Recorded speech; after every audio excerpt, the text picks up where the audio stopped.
नमस्कार, आप देख रहे हैं सी न्यूज भारत में हूं आपके साथ प्रिया श्रीवास्तव। वक्त हो गया खास खबर का। खबर कानपुर से, जहां राष्ट्रीय कायस्थ महासमागम 21-22 दिसंबर को जिले में आयोजित किया जाएगा। बता दें कि समागम का मुख्य उद्देश्य चित्रांश बंधुओं को सामाजिक, आर्थिक और शैक्षिक स्तर पर विकसित और स्थापन करने और मार्गदर्शित करने के लिए किया गया है। साथ ही साथ राष्ट्रीय और अंतर्राष्ट्रीय ख्याति प्राप्त लोगों से परिचय भी कराया जाएगा। वहीं कार्यक्रम में अतिथि के रूप में राज्यपाल सिक्किम, सभी प्रदेशों के कायस्थ मंत्री, विधायक, सांसद अरुण सक्सेना, मंत्री, उत्तर प्रदेश सरकार एवं देश विदेश के उद्योगपति, फिल्म जगत के प्रसिद्ध कलाकार एवं देश के कायस्थ, राजनीतिक एवं मीडिया जगत के लोग और Australia, Singapore, Canada, USA, Nepal और जर्मनी से हस्तियां समागम में सम्मिलित होने आ रही हैं।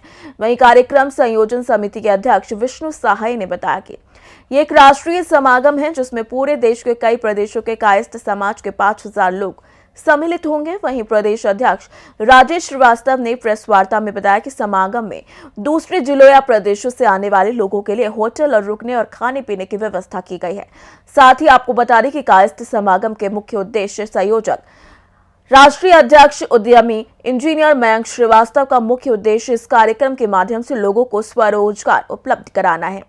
एमएसएमई के माध्यम से लोग आदि की आवश्यकता को भी पूरा करना है। स्टार्टअप के द्वारा लगभग 2000 नवयुवकों को लाभान्वित करना है। बता दें कि इस कार्यक्रम में 500 जरूरतमंद महिलाओं को मुफ्त सिलाई मशीन भी प्रदान की जाएगी। इंजीनियर मयंक श्रीवास्तव राष्ट्रीय कायस्थ महापरिषद का राष्ट्रीय अध्यक्ष हूँ और हमारी संस्था के माध्यम से हम लोगों ने सब समाज को जोड़ते हुए एक कार्यक्रम रखा है जिसको राष्ट्रीय कायस्थ महासमागम का नाम दिया है। राष्ट्रीय कायस्थ महासमागम का मतलब है कि हम पूरे देश के सभी कायस्थ का एक छत बनेगा, जो कुछ संगठन से मतलब नहीं है। हम सब एक साथ इकट्ठे होकर काम कर रहे हैं। पूरे देश में से हर जगह से अलग अलग देशों, अलग अलग प्रदेश से लोग इकट्ठा हो रहे हैं यहाँ पे, और उनके लिए पूरी व्यवस्था है यहाँ पे रहने के लिए, जिससे कि हम ये बता सकें कि हम सब एक छत के नीचे हैं। लोग पूछते हैं, आज राजनीतिक क्षेत्र का मसला चलता है तो लोग पूछते हैं, कानपुर में भी लोगों ने पूछा कि भाई आप कायस्थ हो कितने, आप गिनती तो बताओ कि आप कितने हो। तो शायद हम आपके माध्यम से अपने समाज को यहाँ पे मीटिंग करके ये एक मैसेज देने जा रहे हैं कि अब आप हमसे मत पूछो हम कितने हैं, अब आप ये गिनो कि हम कितने हैं। मेन उद्देश्य हम इसको लेके आ रहे हैं कि आप गिनती करो हम लोग कितने हैं। और पूरी उम्मीद है कि पूरे देश से काफ़ी लोग एकत्रित हो रहे हैं यहाँ पे, और उससे समाज को भी एक बल मिलेगा। और जो सबसे अहम चीज़ थी, हमने बताया कि हम उन युवाओं को जो नौकरी मांगते हैं, उन युवाओं को मैंने बोला आप नौकरी मत मांगो, नौकरी देने वाले बनो। इसके लिए हम लोगों ने एक बड़ा व्यापक रूप से सब जगह भ्रमण किया और सबको बता रहे हैं कि कैसे ये कार्य होना है। तो इसके लिए एक एमएसएमई का वर्कशॉप हो रहा है। उस एमएसएमई के वर्कशॉप में जितने भी सीनियर्स लेवल पे लोग हैं वो यहाँ पे इकट्ठा होंगे। यहाँ पे अलग अलग लोग स्टॉल्स लगाएंगे, अलग अलग डिपार्टमेंट के लोग स्टॉल लगाएंगे, साथ में बैंकर्स होगा वह भी स्टॉल लगाएगा, और हम लोग उनको वर्कशॉप करके उन लोगों को ट्रेनिंग करा के उनको ऑर्डर को दिलाने की कोशिश की जाएगी।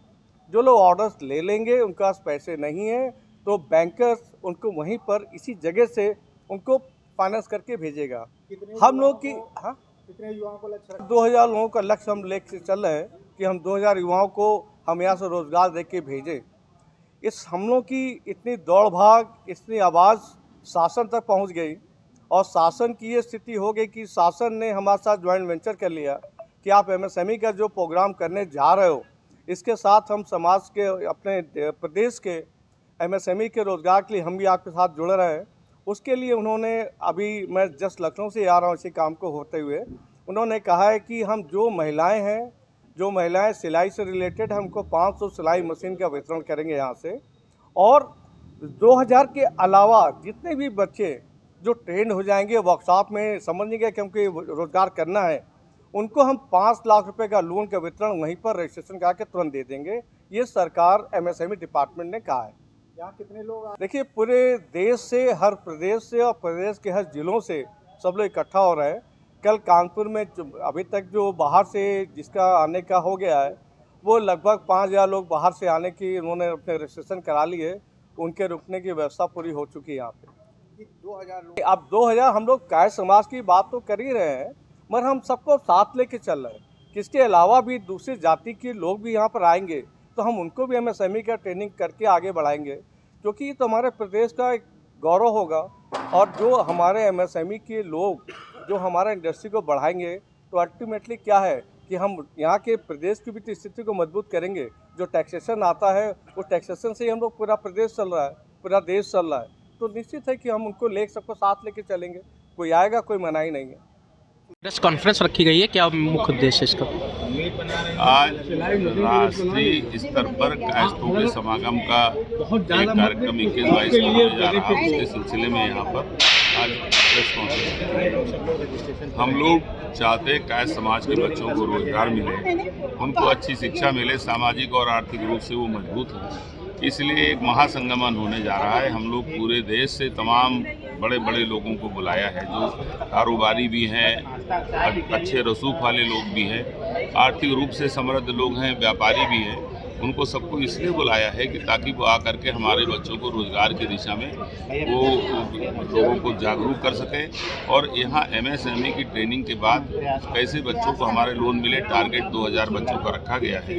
2000 बच्चों को हम लोग एमएसएमई के थ्रू आर्थिक रूप से मजबूत बनाने की ओर हम ले जा सकें। साथ ही साथ 500 महिलाओं को जो गरीब है हमारी बहनें, उनको कैसे वो मिल जाए, उनको हम लोग सिलाई मशीन जो है दे करके हम चाहते हैं कि आर्थिक रूप से वो अपने पैरों पे खड़ी हो सके, स्वावलंबी बन सके।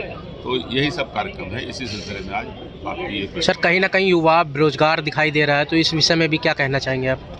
जब से नोटबंदी हुई है, जब से जीएसटी लगी है और जब से कोरोना आया, सारा का सारा व्यापार बर्बाद हो गया। जिनके लगे कारखाने थे हजारों की तादाद में, लाखों की तादाद में, खाली हजारों की तादाद तो कानपुर में है जो कारखाने बंद हो गए। इन कारखानों के बंद होने से बेरोजगारी बहुत बढ़ी है और हर समाज का आदमी बेरोजगारी से पीड़ित है और हमारा समाज, उसमें हमारा समाज भी है। हम लोग यही चाहते हैं कि हमारे बच्चों को रोजगार में आगे तरक्की मिले और जो सरकार की गलत नीतियों से लोगों का नुकसान हुआ है, उनको हम लोग कैसे राहत दे सकें और उनको अपने समाज के बच्चों को कैसे आगे हम लोग ले जा सकें, उसी को सफल बनाने के लिए हम लोग इस कार्यक्रम को। कानपुर से सी न्यूज़ संवाददाता रोहित की रिपोर्ट। फिलहाल इस खास खबर में इतना ही। देश दुनिया की बाकी और खबरों के लिए आप बने रहिए सी न्यूज़ भारत के साथ।